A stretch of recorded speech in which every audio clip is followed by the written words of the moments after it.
My crochet people, have you ever been caught up in this web of which hook size should I use for this particular project? Should I use 5 hook or should I use 3 hook? In this video, I'm going to share a tip with you that you might find helpful. Hi, my name is Temi of Gems Crochet and this is day 9 of my 14-day crochet series where I share helpful tips and relatable gist for crocheters like you. Now, to know the hook size to use for a particular project, it depends on two things. The first one is how you want that piece to turn out. Do you want the piece to be thick and sturdy? Do you want the piece to be structured, or do you want the piece to be very relaxed, very flowy, that if breeze is blowing, it will be following the direction of the breeze? So you have to think about these things when you are designing or making a crochet piece. One thing you should know is that the smaller the hook size, the more thick or dense or structured the piece is going to look. And the bigger the hook size, the more lightweight and flowy and free that piece is going to look. So if I have a crochet project and I have the options of using these two hooks, the small one is a 3 hook, while the bigger one is a 6 hook.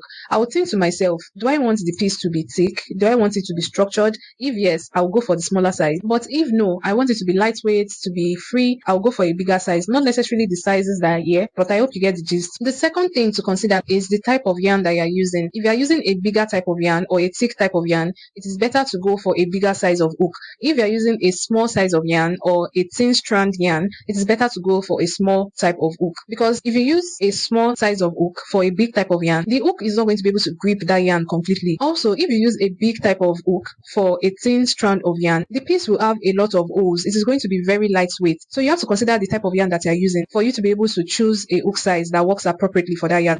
Just imagine if you use a very small size of hook, like all those steel rose hook, those aluminium hook that we used to use when we were still young, when we were learning crochet for play then. If you use that type of hook for a paracord yarn, will it even be able to work well? It will just be pulling the fibers. But if you use that tiny hook for a thin strand yarn, it will work well and it will look okay. The weight of the yarn determines the hook size and also the outcome you want for that piece. If you want it to be thick or sturdy, or you want it to be lightweight and flowy, that will determine the hook size that you use. Even some yarn, mostly foreign yarns now, they write hook recommendations on their yarn label. So if you are using any yarn, you can check the label to see, did they suggest any hook size, and do I want to work with that hook size, or I want to use something else depending on the outcome I'm looking to get. In conclusion, I will advise that you actually experiment things. There is no hard and fast rule. Experimenting things will help you in making decisions. To experiment, you can just make a small sample piece, which is a swatch of the stitch you want to use and the hook size that you have in mind, and see the outcome. Do you like how thick the swatch is, or you want it to be more lightweight? If you want it to be more lightweight, you increase the hook size. If you want it to be thicker, let's say you're making a bag and you want this sturdy feel,